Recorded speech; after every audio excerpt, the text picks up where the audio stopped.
अभी अभी operation theatre से बाहर आई महिला डॉक्टर के शरीर से पूरी तरह से सैनिटाइजर की गंध आ रही थी। वो वॉश बेसिन के पास गई और ठंडा पानी लेकर अपने चेहरे पर छिड़क लिया। पूरी सुबह से तना हुआ उसका दिमाग अब जाकर थोड़ा शांत हुआ। वो अपने ऑफिस में लौटी और सामने रखे ठंडे पड़े टिफिन को खोला। जैसे ही उसने 2 कौर खाए, अचानक कुछ फायर फाइटर अंदर आ गए। भीड़ में एक आदमी था जिसके चेहरे पर मास्क था। वो तो बस दांत दिखाने आया था, लेकिन जैसे ही अंदर आया वो वहीं ठहर गया।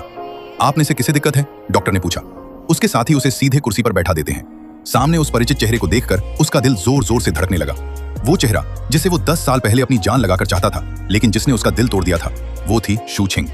मास्क उसके चेहरे को छुपा सकता था, लेकिन उसकी आंखों में उठ रहे तूफान को नहीं। शायद स्क्रीन के सामने बैठे तुमने भी कभी ऐसा अचानक सामना किया होगा, जब लगता है कि सब भूल चुके हो, लेकिन जैसे ही वो इंसान सामने आता है, एहसास होता है कि कुछ भी नहीं भूले। सॉन्ग यान लगभग सहज प्रतिक्रिया में खड़ी हुई और तुरंत मुड़कर चली गई। उसे डर था कि अगर वह एक शब्द भी बोलेगी तो उसकी सारी भावनाएं बाहर आ जाएंगी। उसने बड़ी मुश्किल से जो दीवार खड़ी की थी, वो पल भर में टूट सकती थी। शू छिंग वहीं खड़ा रह गया, कुछ समझ नहीं पाया। जब वो पानी लेने गई, उसके दिमाग में सिर्फ सॉन्ग यान की आंखें घूम रही थीं, घबराहट, बचाव और छिपी हुई भावनाएं। वो अचानक पागलों की तरह अस्पताल से बाहर भागा, लेकिन तब तक सॉन्ग यान कार में बैठ चुकी थी।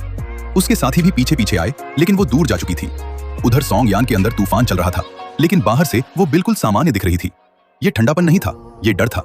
डर कि अगर वो फिर से नरम पड़ गई तो वही गलती दोहराएगी। शू छिंग ने कुछ नहीं कहा, बस वहीं खड़ा रहा और कार को दूर जाते देखता रहा। तभी उसे समझ आया कि इतने साल बाद भी सॉन्ग यान ने उसे माफ नहीं किया। प्यार में सबसे क्रूर चीज झगड़ा या नफरत नहीं होती, बल्कि वो होती है जब सामने वाले को सफाई देने का मौका तक नहीं मिलता। कहानी वापस 10 साल पहले जाती है। तब सॉन्ग यान एक सीधा साधा लड़का था। जब वो लड़की स्टेज पर खड़ी होकर अपना परिचय दे रही थी, उसकी आंखें चमक रही थीं, जैसे पूरी आकाशगंगा उनमें समा गई हो।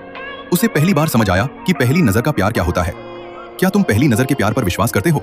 मैं पहले नहीं करता था, लेकिन बाद में समझ आया कि बचपन का प्यार ऐसा ही होता है।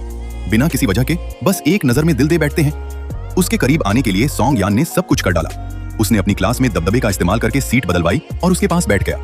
फिर शुरू हुआ उसका भोला लेकिन सच्चा प्यार। स्कूल के बाद उसके पीछे पीछे जाना, चुपचाप उसकी रक्षा करना। ऐसे प्यार को कौन मना कर सकता है? शू छिंग भी जल्दी ही पिघल गई और दोनों एक साथ आ गए। सॉन्ग यान का स्वभाव ही ऐसा था, जिसे एक बार अपना मान ले उसमें पूरी तरह डूब जाता है। यही कारण था कि जब उसे चोट लगी तो वो दूसरों से ज्यादा गहरी लगी। ग्रेजुएशन के बाद सॉन्ग यान उसे अपने घर ले गया। उसका घर हंसी खुशी से भरा हुआ था। शू छिंग, जो बचपन से ही घर में खुश नहीं रही थी, उस माहौल से बहुत प्रभावित हुई। सॉन्ग यान, मुझे तुम्हारा घर बहुत पसंद है। सिर्फ कहने से नहीं चलेगा। क्या मेरे घर की बहू बनोगी? मैं वादा करता हूँ, जिंदगी भर सिर्फ तुम्हें ही प्यार करूंगा। ये बात मजाक जैसी लग रही थी, लेकिन उसके दिल से निकली सच्ची भावना थी। लेकिन खुशियां ज्यादा समय तक नहीं टिक पाईं। हकीकत ने उन्हें झकझोर दिया। शू छिंग की दत्तक मां इस रिश्ते के खिलाफ थी। दबाव में आकर शू छिंग ने सबसे कमजोर रास्ता चुना, छोड़कर जाना। अब मुझसे मत मिलना। पहले मुझे नया लगा था, इसलिए तुम्हारे साथ थी। अब समझ आ गया है, हम एक ही दुनिया के नहीं हैं। तुम्हारा घर मुझे बिल्कुल पसंद नहीं। ये शब्द चाकू की तरह सॉन्ग यान के दिल में उतर गए। शू छिंग जब मुड़ी, उसने सोचा कि वह अपने परिवार की रक्षा कर रही है, लेकिन असल में उसने दोनों का भविष्य खत्म कर दिया। प्यार में सबसे दर्दनाक विदाई वो नहीं होती जिसमें लड़ाई हो, बल्कि वो होती है जिसमें बिना पीछे देखे चला जाता है। उन्हें लगा था कि उनकी कहानी खत्म हो गई, लेकिन 10 साल बाद एक बड़ी आग बुझाने के दौरान वे फिर से मिले। अब सोचने पर लगता है कि इस रिश्ते में सही गलत मायने नहीं रखता।